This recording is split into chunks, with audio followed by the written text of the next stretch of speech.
Genshin Impact is one of those games I never thought in a million years I would play. Even though it had the anime aesthetic that I like, very much reminding me of a JRPG. There's a lot of nostalgia there for me because I grew up playing them. And, it had like the open world thing going for it, very much kind of like a little bit like Breath of the Wild, which I also really enjoyed. But I just had no interest in playing it. And there's one big reason why, and you probably know what I'm about to say. It's for the gacha mechanics. It's for the gambling mechanics in the game that killed all interest for me immediately when I heard it was going to be that type of game, because I had no interest in playing a game with that type of mechanic. All the gacha games, on mobile phones, for example, there's the Grand Blue Fantasy series, which always look cool. Same thing with Fire Emblem Heroes. They look cool. They're very basic, but the thing that kills it for me is to get all the cool fucking characters in those games. You have to gamble for them, and I had no interest in doing that. I am very much spoiled from games like Suikoden and Legend of Heroes, where you get all these cool fucking characters for free. So I'm very entitled in that regard, and that's why I had no interest. But I'm making a video about it, so something must have changed. And it did. My brother-in-law convinced me to play this game. I'll tell you about that story later, because I'm probably going to be doing a full review for this game now. But he convinced me to play it. He was really pushing the fact that the gacha mechanics aren't crippling in this game, and you don't have to spend a lot of money on it, and it is an amazing game still, without having to use the gacha mechanics in it. And holy fuck was he right. He was absolutely goddamn right. And I'm really glad that I gave this game a chance. So one of the main reasons you should play this game is the characters. And all at once, it's one of the game's biggest strengths and one of its greatest weaknesses. The characters are, I think, really, coolly designed. There's a lot of cool looking characters in this game. From what I've been able to see so far, only playing after 7 or so hours, and so they seem to be, fairly fleshed out. They all have personalities, they all have backstories. They come from different factions within the game's world. And I'm very interested to learn more about them. But the weakness comes in is a lot of the cool characters are hidden behind the gacha mechanics, especially some of the more powerful characters, the 5-star characters. They have, pull rates of what? 0.6 fucking percent. If you do 10 draws in a row, it jumps up to a whopping 1.6%, which isn't saying much. So that is the thing that both got me into the game and, kept me away from the game at the same time. It's because, I want to play as all these cool fucking characters, but I hate the fact I might never be able to if I don't shell out a ton of bucks for it. But having started this game and playing it, the characters you do get for free are pretty cool. Actually, quite interesting, actually. And, I have already gotten one character through the draw system. And, they're only going to be adding more and more cool characters to this game as time goes on. There's already a whole bunch in the wings waiting to be released. So, I kind of decided to let that fact go. It was the big thing that was kind of keeping me from trying the game, but everything else about this game is so on point, at this juncture, that I'm really glad I, didn't let my prejudice against the gacha mechanics keep me from playing it. So, you will have to go into this game knowing, if you don't shell out money, you might not get some of the cooler characters, but this game is still worth trying, even knowing that fact. So going from there, I have voice acting that I need to mention with this game. I'm using the English voices for this game, and they are on fucking point at this juncture. They are not cringeworthy in the slightest. They seem to be doing a really good job so far. I hear the Japanese voice actors are really good too, which they always are. So no, I'm very pleased with the amount of effort they've gone to for the voice acting cast at this point. Once again, I only know 5 characters out of the main, cast so far of, 20, 30 characters.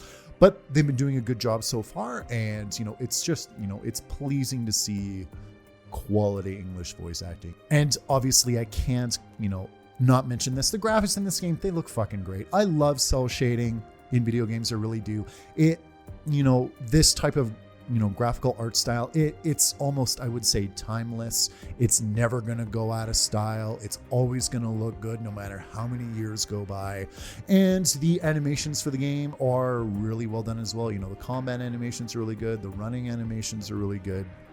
Nothing really seems to be super fucking janky.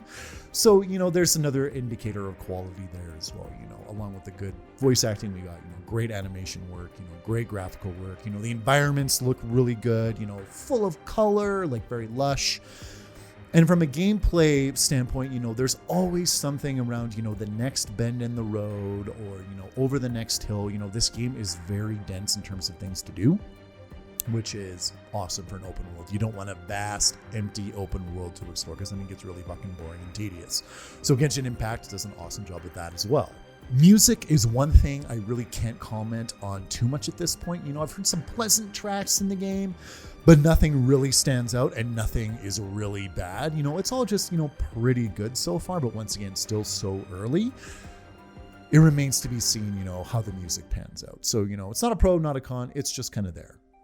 And the story, I also cannot comment too much on at this point.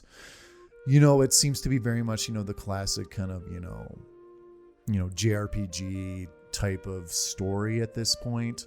Almost maybe kind of like a Tales game maybe. But once again, I feel like there's a lot for maybe this story to go at this point. But it's not something that I'm putting a lot of stock in with this type of game. I got into this game more for the characters and the world and, the type of gameplay it has. I am a story guy. I do love a good story. But this is one of those games I'm just not counting on it. But I would love to be proven wrong, and time will tell. And I touched a little bit on gameplay, with the open world and there being a lot of things to do. And I am enjoying the gameplay that I have encountered so far. I'm enjoying the combat so far. I'm only really scratching the surface, but I can see that there is a potential for, a bit of depth with this gameplay system for the battle mechanics. Essentially, you're trying to take advantage of, elemental weaknesses and, combining different element types to cause extra damage. And you can really quickly switch between characters, which is really cool. So it definitely shakes up, the gameplay from getting stale, that you're able to switch between characters so quickly, and just having so many different characters eventually as you start getting them through the gacha system, which, by the way, you get a lot of, items in this game that let you, use the gacha system without having to pay for it. It just takes a lot more time doing things for the Adventurers Guild or just exploring the world and activating waypoints out on the open map. There are a ton of things to do in this game that will enable you to get items and experience that will enable you to use the gacha system. So that's really cool. There is always a sense of progression in this game. You always feel like no matter what you're doing, it is worthwhile. And that's awesome. It doesn't feel like fluff at this point. And I see a lot of arguments going around, oh, it's a free game, you should try it, it's good for your free game. Just because a game's free doesn't mean you should try it. But when a game's free and it has this amount of polish and, this high quality to it, then an argument can definitely be made for trying it out. And I'm kind of, I was in between games at the moment too. So that was another reason why I decided to try it. And I'm really happy I did. I'm going to be sinking quite a few hours into it. And, once I'm done kind of, playing most of the game and hitting the paywall, which I think is coming eventually, probably, but not for many hours, I'll put it down and wait for some more content to come and, probably pick it up again in the future. But for now, I'm really enjoying it. I think it's definitely something everyone should try. If you like open world games or if you like JRPGs or games of that nature, definitely give it a shot. So anyway, those are my impressions of the first few hours of the game. I will be back in a few weeks' time or however long it takes me to, be done playing this game with a full review, and I'll give you my full thoughts then, okay, guys? Anyway, thanks for joining me for this game break, and let me know if you've tried Genshin Impact out in the comments, or, if maybe it's something on your radar now. Because if my brother-in-law didn't tell me about it, just the deluge of freaking, YouTubers and, video game websites covering Genshin Impact now and just singing its praises, that might have turned me if I wasn't convinced by my family member. So anyway, let me know in the comments below, and I'll see you next time for another game break. Take it easy, guys.